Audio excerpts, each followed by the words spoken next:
Hi, my name is Alexandra, and I'm a freshman at Loyola School, and I conducted a systematic review on the impact of long-term sleep deprivation on neuroplasticity, cognitive adaptability, and academic performance in adolescence.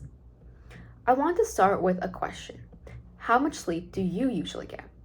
Most of us know we should be getting more sleep, but how often do we actually stop to think about what happens when we don't? Sleep is something we give up easily, especially as teens, but the effects go much deeper than just feeling tired. Sleep deprivation is the ongoing lack of enough sleep to support healthy brain function, focus, and emotional well-being. Most teenagers need between 8 to 10 hours of sleep a night. In the US, however, more than 70% of teenagers are sleep deprived. This means most teens are going to school and trying to learn with a brain that isn't fully rested. This can be caused by a variety of things, such as early school start times, homework, packed schedules, nighttime screen use, or just natural shifts in teen sleep cycles. And if you look to the right, you can see how as we actually increase in age and approach becoming teenagers, the amount of sleep we're getting decreases significantly, actually. Two key brain functions are affected by sleep deprivation: neuroplasticity and cognitive adaptability. Neuroplasticity is the brain's ability to form new neural connections. It's essential for learning, adjusting to change, and recovering from mistakes. Cognitive adaptability is our ability to think flexibly, focus, and solve problems. It helps us stay calm under pressure, shift strategies, and concentrate. When we're sleep deprived, these systems don't work as well. We process information more slowly, forget more easily, and have a harder time staying focused. So, to explore the impact of sleep deprivation on teen brain function and school outcomes, I conducted a systematic review following PRISMA guidelines.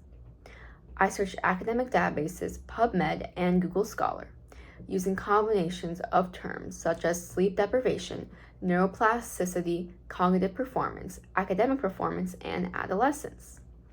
From the 92 initially screened articles, I narrowed it down using strict inclusion criteria, as I only included studies that focus on adolescents or high school students, examine the effect of sleep deprivation on brain-based or academic outcomes, were published after the year 2000, and were written in English.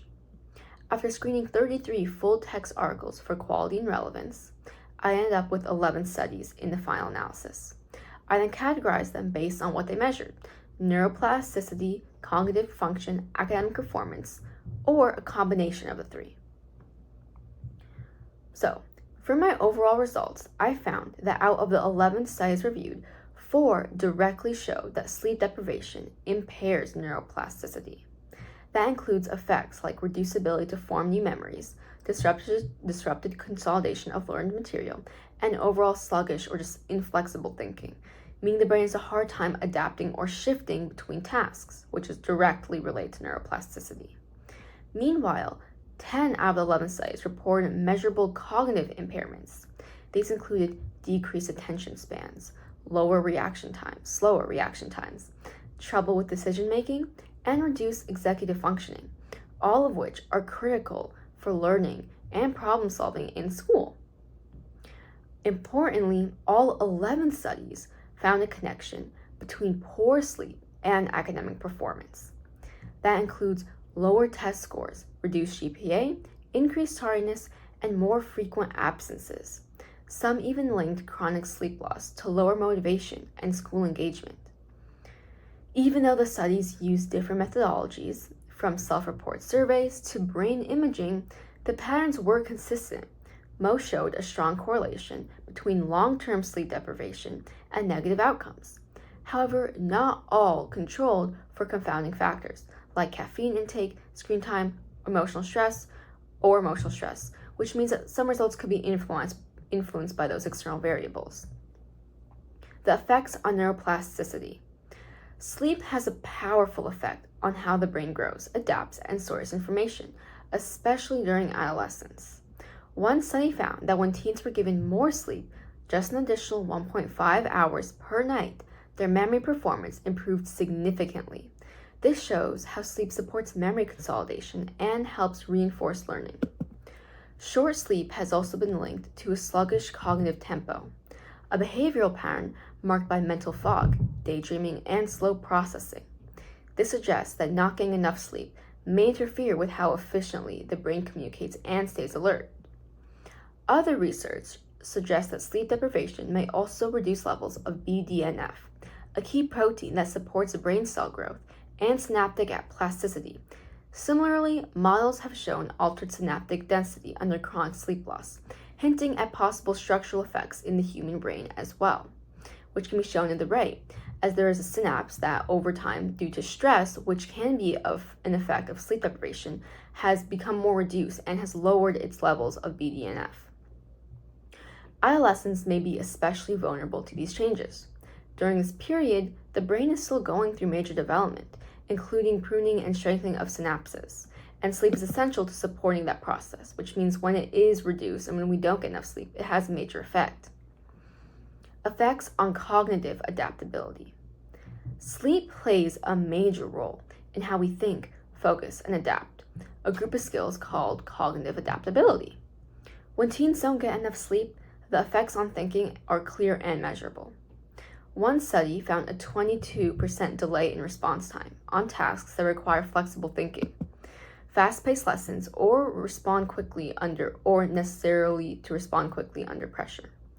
Sleep-deprived students also showed a 30% increase in errors during time problem-solving tasks. This suggests that without enough rest, the brain struggles to make decisions and stay accurate when it matters most. In attention-related tasks, scores dropped by 19%, showing that sleep loss doesn't just slow thinking, it also makes it harder to maintain focus. In addition, executive function, which includes planning, focusing, and switching between tasks, consistently weakened across the studies. When teens get less sleep, they're more easily distracted, less organized, and mentally just less flexible.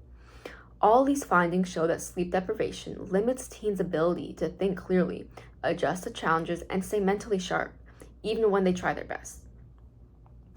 Effects on academic performance. When it comes to school, every study in the review found that sleep deprivation had a clear negative effect on academic outcomes. One study reported that students who regularly slept had GPA drops of up to 0.8 points, a decline that could shift someone from honor roll to failing status over time. Another study found that standardized test scores were 14% lower among sleep-deprived students, especially in subjects like math and science that require high-level thinking and sustained focus. Even weekend oversleeping, a sign that students are catching up on missed sleep, was linked to lower academic choral ranking. This shows that inconsistent sleep patterns also impact performance. Losing just 2.6 hours of sleep led to a 1.8 drop in quiz scores, even when students thought they were functioning normally. This proves that the effects of sleep loss can be subtle but still damaging. Other findings show that students with less sleep had higher rates of tardiness, more fatigue, and just lower participation in school activities. In some cases, daytime sleepiness directly predicted poor academic performance, not just through test scores, but through lower attention and motivation. One intervention even found that delaying school start times improved both sleep and classroom behavior, suggesting that policy changes could make a real difference.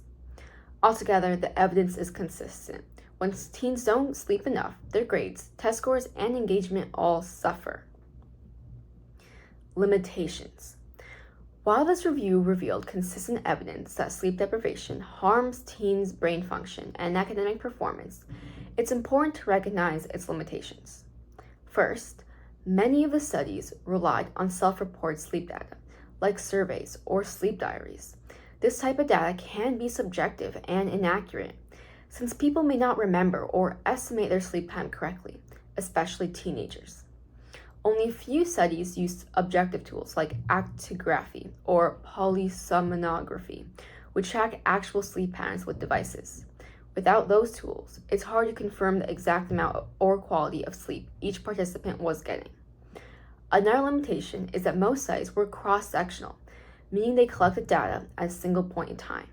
That makes it difficult to establish cause and effect relationships. For example, whether poor sleep caused lower grades or vice versa. Also, some studies didn't fully control for confounding variables like screen time, caffeine use, stress levels, or socioeconomic status. These factors could influence both sleep and academic outcomes, making it hard to isolate the effect of sleep deprivation alone. Finally, there is always a publication bias. Studies that show strong, significant effects are more likely to get published than those that don't, which means that the actual impact of sleep loss might be slightly overestimated. Understanding these limitations helps us interpret findings more carefully and highlights the need for more long-term, well-controlled research in this area. Prevention and solutions. So, what can we do about sleep deprivation, especially when we can't always prevent it completely? Research offers several evidence-based strategies that can help teens manage or reduce the negative effects of sleep loss. First, short naps of 10 to 20 minutes can boost alertness, memory, and mood without causing grogginess. These are especially useful when students can't get a full night's sleep but still need to perform the best that they can. Morning light exposure, like opening curtains or stepping outside, helps reset the body's natural clock or circadian rhythm. Pairing this with proper hydration also helps increase energy and concentration. Nutrition matters too. Eating a balanced diet with omega-3 fatty acids, protein, and complex carbohydrates supports healthy brain function, especially under sleep-deprived conditions. Another strategy is cognitive load management, which means planning your most mentally demanding work for times when your brain is naturally more alert, like earlier in the day. After poor sleep, it's better to tackle challenging assignments in the morning rather than late at night. Even though these strategies don't replace a full night of sleep, they can help mitigate some of the cognitive and academic consequences, especially when sleep loss is unavoidable. Thank you so much for listening, and that was my presentation.